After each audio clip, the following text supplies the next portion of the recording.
Hello students. Today we are starting with commission, brokerage and discount.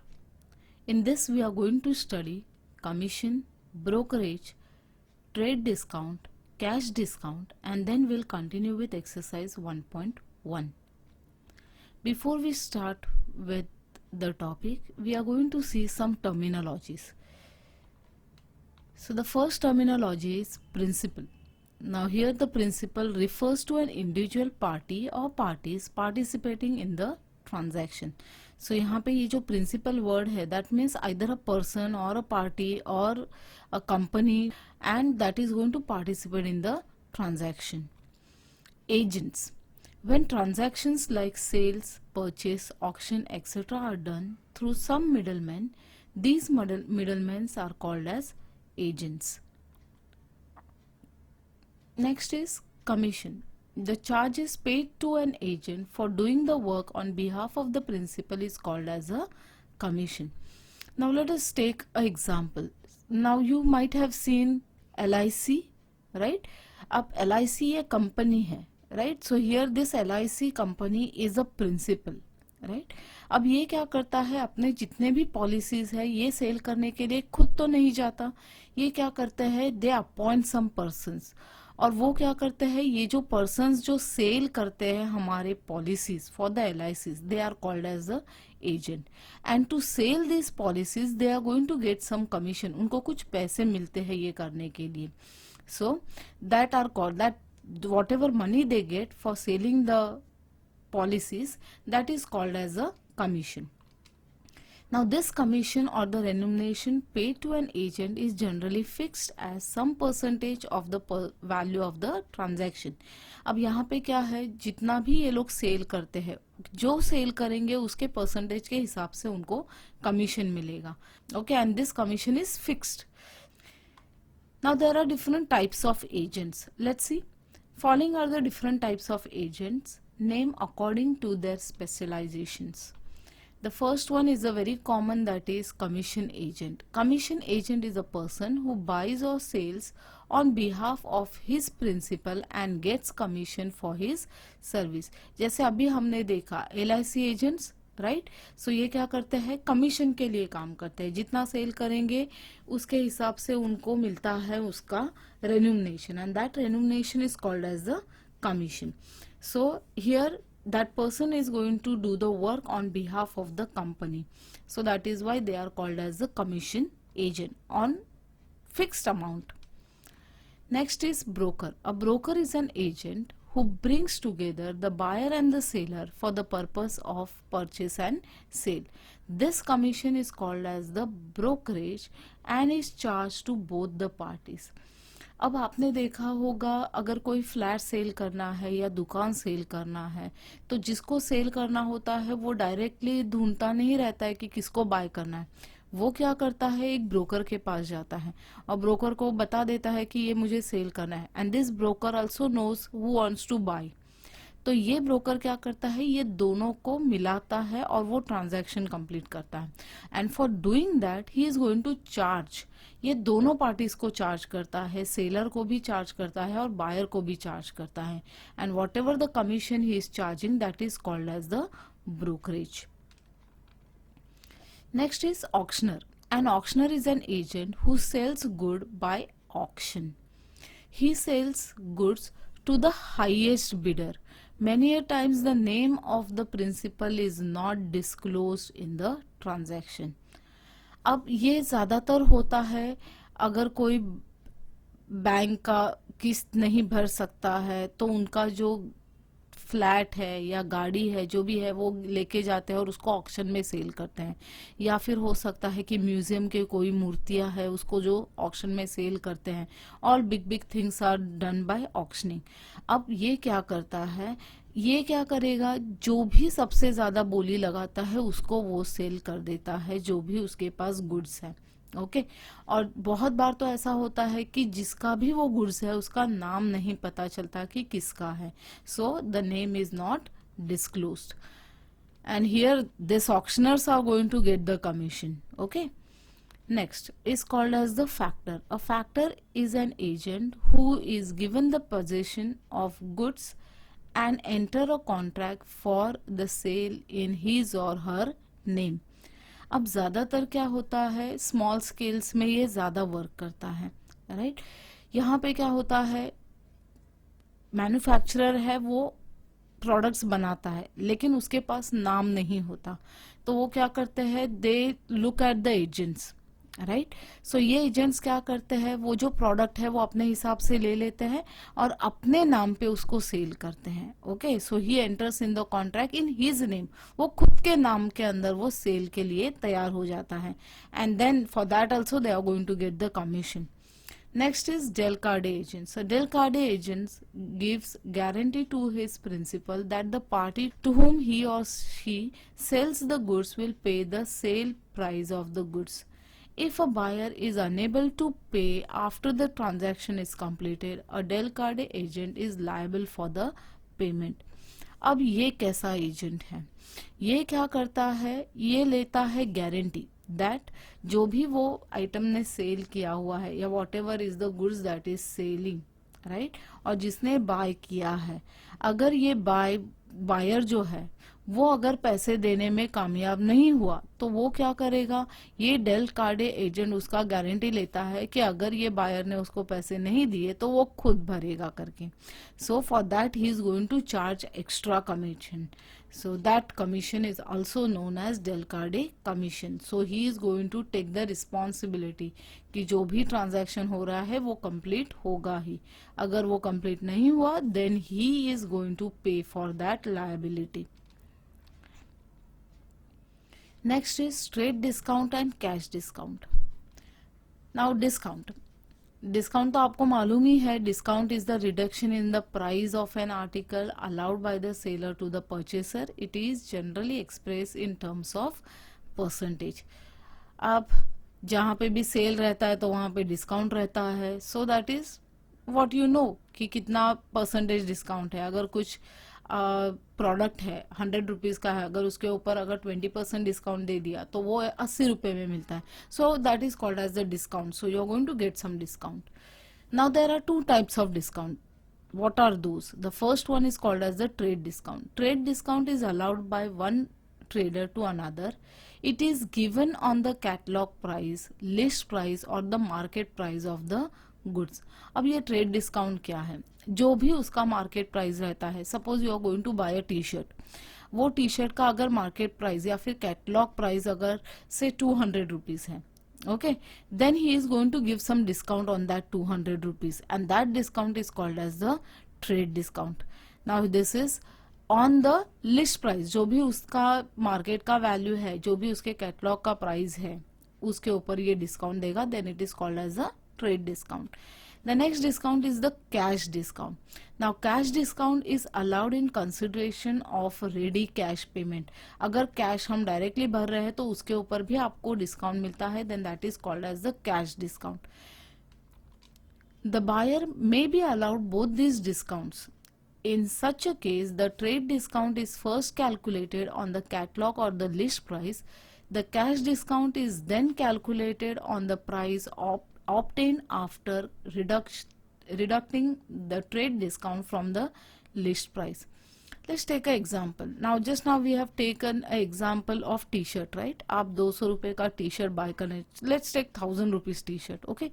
So you go to a shop, आपको 1000 rupees का t-shirt बहुत पसंद आ गया. You see कि अगर वहां पे देखते हैं, this may not happen in bigger shops, लेकिन छोटे छोटे जो दुकानदार रहते हैं वो काफी सारा डिस्काउंट देते हैं. तो सबसे पहले आपने देखा उसका प्राइस है 1000 rupees. You tell the shopkeeper, अरे 1000 का है, थोड़ा कम करो, राइट? सो ही से ठीक है, चलो 800 में 850 रुपीज में ले लो, right? So you take that T shirt. उसके बाद आपने और 2-4 चीजें बाय कर दी, right? Then you go to the counter.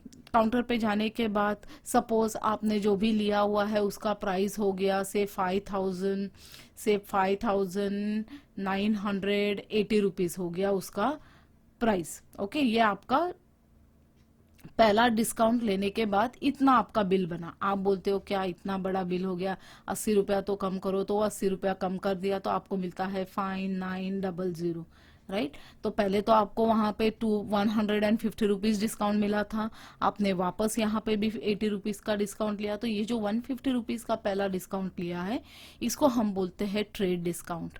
और ये बाद में जब पूरा ट्रांजैक्शन कंप्लीट होने के बाद if you are paying in cash he give you a discount of 80 rupees, तो ये जो हो गया new discount, that discount is called as the cash discount. अब ओरिजिनल प्राइस जो था हमारे टी शर्ट का हमने लिया था, ओरिजिनल प्राइस उसका था 1000 रुपीज, राइट, तो इसको हम बोलते हैं this is called as the catalogue price और it is also called as the list price. Then you have taken this discount, cash discount ले लिया आपने, ट्रेड डिस्काउंट ले लिया, this is the trade discount. अब आप क्या करोगे, जब आप ये कैलकुलेशन में जा रहे हो तो ये लिस्ट प्राइस में से पहले इसको आप माइनस कर दोगे तो आपको मिलता है 850 रुपीज। अब ये जो 850 रुपीज है this is called as the invoice price, ये इनवॉइस प्राइस हो गया। अब इनवॉइस प्राइस के ऊपर भी आपने एंड में यहाँ पे कुछ डिस्काउंट लिया, राइट, सो जो आपका कैश डिस्काउंट होता है वो इनवॉइस प्राइस के ऊपर आता है एंड देन दैट डिस्काउंट, और जो एंड में आपने ये जो पैसे भरे हैं 5900 rupees, you can say that is the value of your bill, ये वैल्यू ऑफ द बिल होगी आपका after reducing all the discounts, so that is the net selling price. So invoice price is equal to list price minus the trade discount. Next is selling price, or the net selling price is invoice price minus the cash discount. And profit अगर आप देखोगे तो net selling price minus the cost price will give you the profit. अगर loss हुआ है तो हम लिखते हैं cost price minus the net selling price. So these are the formulas. Few formulas will be seen. Before that let us see. Now you can remember this. What is this exactly? अगर आपको discounts find out करने हैं, if you are given one discount then will calculate in this way. अगर आपको दोनों discount दिया है, trade discount as well as cash discount, then will follow this procedure. Now this is the list price. So list price दिया है, अगर आपको सिर्फ एक डिस्काउंट मिला है that is the trade discount, right, only one discount. So for one discount whatever is the list price, suppose list price x है, right, और आपको डिस्काउंट कितना दिया है, सपोज दिया है 10% is the discount on the list price, so that is 10% of x rupees. और जब आप सेलिंग प्राइस देखोगे तो सेलिंग प्राइस क्या हो जाएगा, जो भी लिस्ट प्राइस है आपके पास उसमें से आप ये डिस्काउंट माइनस करोगे तो आपको मिल जाता है selling price. This happens when only one discount is given. If you are given both the discounts, अगर आपको ट्रेड डिस्काउंट भी दिया हुआ है, आपको कैश डिस्काउंट भी दिया है, तो सबसे पहले हम क्या करेंगे, हम फाइंड आउट करेंगे what is the trade discount. So list price suppose आपको दिया है x, तो हम लेते हैं ट्रेड डिस्काउंट, अगर आपको दिया है 10% of this value of x। अब आप फाइंड आउट करोगे लिस्ट प्राइस। लिस्ट प्राइस क्या हो जाएगा, जो भी आपका लिस्ट इनवॉइस प्राइस। सो इनवॉइस प्राइस क्या हो जाएगा, invoice price is list price, जो उसका मार्केट वैल्यू है उसमें से आप ये ट्रेड डिस्काउंट माइनस करोगे, सो LP माइनस TD। अब ये करने के बाद आपको कैश डिस्काउंट भी मिल रहा है। अब हम कैश डिस्काउंट कैलकुलेट करेंगे। जो कैश डिस्काउंट कैलकुलेट करते हैं, suppose it is 5% of the list of the invoice price, तो इनवॉइस प्राइस के ऊपर आप 5% फाइंड आउट करोगे और वो आप आपके इनवॉइस प्राइस में से माइनस करोगे तो आपको मिलता है द सेलिंग प्राइस। तो यहाँ पे क्या हो गया, सबसे पहले आपने फाइंड आउट किया what is the cash trade discount, और ट्रेड डिस्काउंट फाइंड आउट करने के बाद उसको हमने सब्ट्रैक्ट किया है हमारे लिस्ट प्राइस से to find out what is the invoice price. अब इनवॉइस प्राइस के ऊपर आप कैलकुलेट करोगे आपका ट्रेड डिस्काउंट, और ट्रेड डिस्काउंट को अगर आप इनवॉइस प्राइस से सब्ट्रैक्ट करोगे तो आपको मिलता है selling price of the given goods. So this is the process that we are going to apply. Some formulas are given to us. Let's see what are the formulas. If you want to find out what is the commission, so commission क्या होता है, rate of commission divide by 100 multiply by sale value. So sale value का जितना भी percentage of commission होगा, rate of commission से multiply करेंगे। Next is gross profit. Gross profit is selling price minus the purchase price, that is selling price minus cost price. Next is net price. Net price is gross profit minus the commission. So जो भी यहाँ पे commission आपने cancel कर दिया तो ये हो जाएगा आपका net price. Next is discount percentage. So discount percentage is discount amount divided by least price multiplied by 100. So next is trade discount. Trade discount is trade discount percent divided by 100 multiplied by list price. So list price के ऊपर ये calculate होगा. Then it is invoice price. Invoice price अभी हमने देखा list price minus the trade discount. अब इसके बाद हमारे पास है cash discount. Cash discount is cash discount percent divide by 100 multiply by invoice price. तो इनवॉइस प्राइस के ऊपर हमने उसका कैश डिस्काउंट फाइंड आउट किया. Next is net selling price. Net selling price हमने देखा है invoice price minus the cash discount. So invoice price जो यहाँ पे हमें मिला हुआ है उसमें से अगर हमने कैश डिस्काउंट सब्ट्रैक्ट कर दिया तो हमें मिल जाता है net selling price.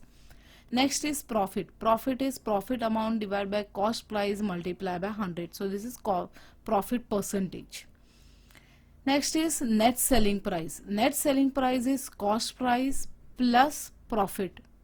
That will give us the net selling price. Next is for profit. Profit is net selling price minus commission minus CP, that is cost price.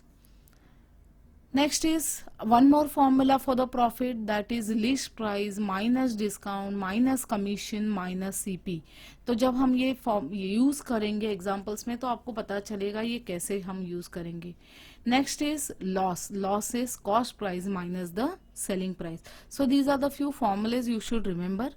Let's start with our exercise then. So we are starting with exercise number 1.1. Today we'll be doing few sums of exercise 1.1. In the next class we'll see more sums of exercise 1.1. So the very first question is, an agent charges 12% commission on sales.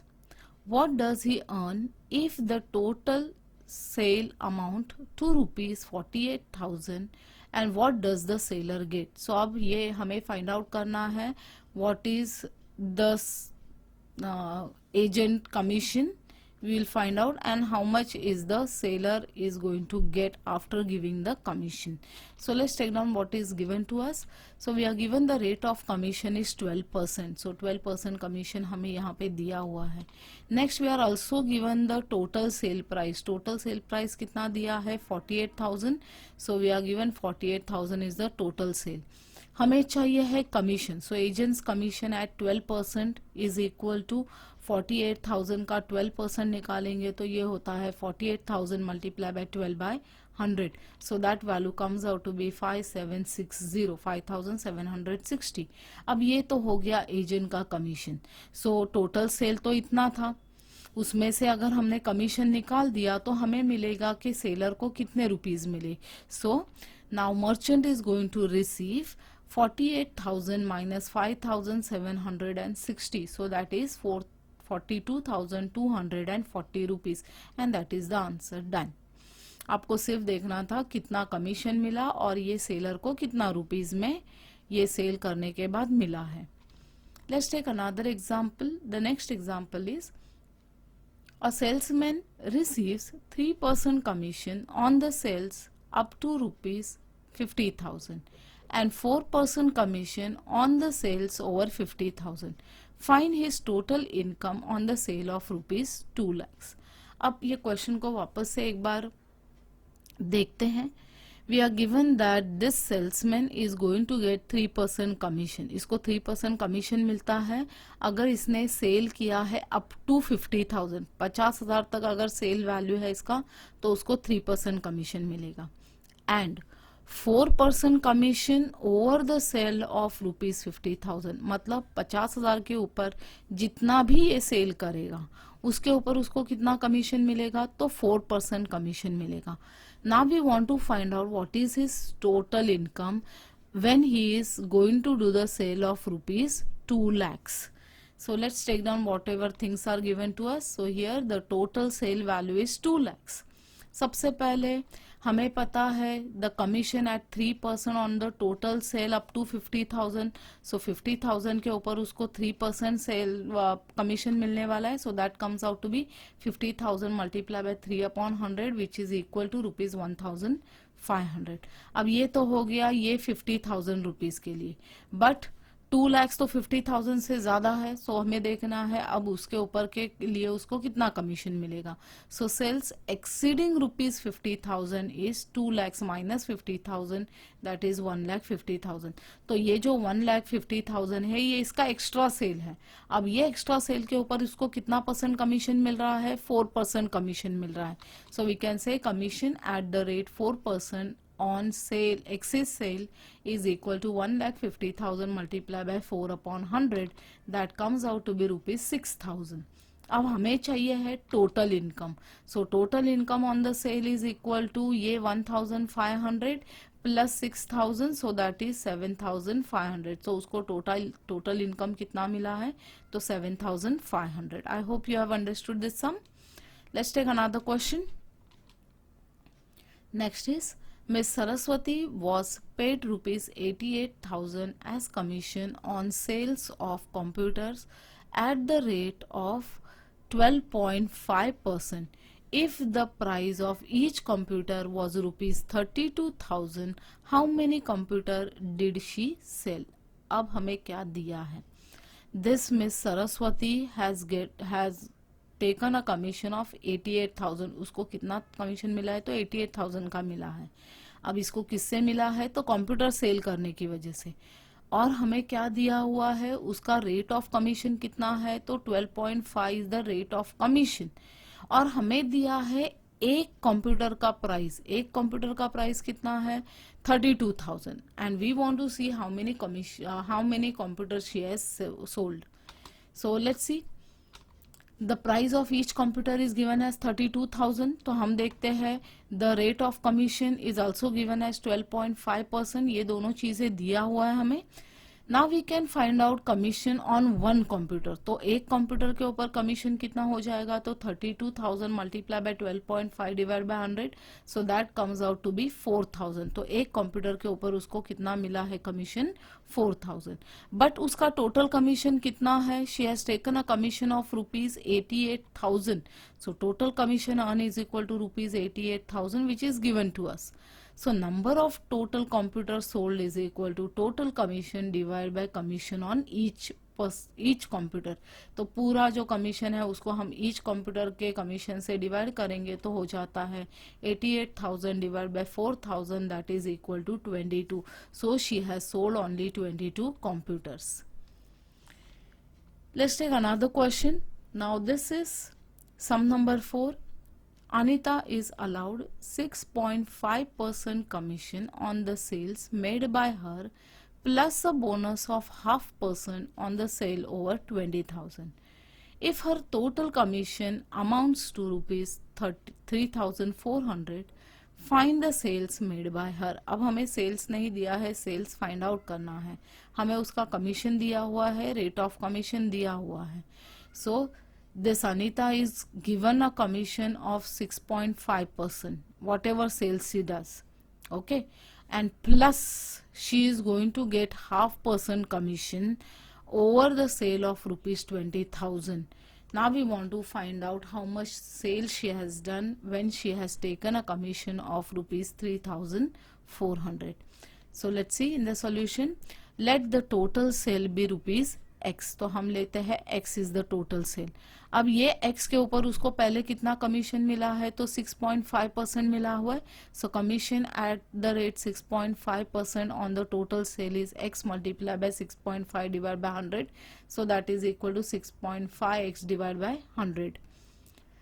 Again sales exceeding ₹20,000 अगर देखेंगे तो उसने X cell किया हुआ है, उसमें से हम 20,000 माइनस कर देंगे तो हमें मिल जाता है how much she is get done the sale over 20,000. So that is X minus 20,000. अब ये जो सेल ओवर 20,000 है उसके ऊपर उसको कितना कमीशन मिल रहा है? She is getting 0.5%. So commission at the rate 0.5% on sale एक्सी sale is equal to X minus 20,000 जो उसने एक्सी सेल किया है उससे हमें मिलेगा उसका next commission. So that is X minus 20,000 multiply bye 1/2 into 1/100. अब कैलकुलेट करते हैं तो ये हो जाता है X minus 20,000 multiply by 1/200. We are not going to open it, will see when we are going to take the total commission, but we are given the total commission. कितना दिया है total commission? 3,400, right? अब commission कौन कौन सा है उसका? This is the commission that she has got and the second commission is over here. ये दोनों commission अगर मिलाएंगे तो ये इतना होना चाहिए, that is the total sale, total commission. So we can say 6.5x divided by 100 plus x minus 20,000 multiplied by 1 by 200 is equal to 3,400. अब हम ये पूरे इक्वेशन को 200 से मल्टीप्लाई करते हैं तो हमें मिलता है 13x plus x minus 20,000 is equal to 6,80,000. So we have multiplied everywhere with 2,000. Now we'll do the calculation. So that is going to give us 14x is equal to 6,80,000 plus 20,000. So that value is 14x is equal to 70,000, giving us x is equal to 50,000. तो उसके total sale कितना किया हुआ है तो 50,000. So you can say the total sale made by Anita is rupees 50,000 and done. I hope you have understood this. These are very easy sum. वैसे तो normally जब आप calculate करते हो accounts में तो orally you do all these calculations, right? But here when we are studying this commission and discount, we are going to write down the solution. Writing the solution is more important over here. So we'll stop over here for the day, students. Remaining sums of this exercise we'll see in the next class.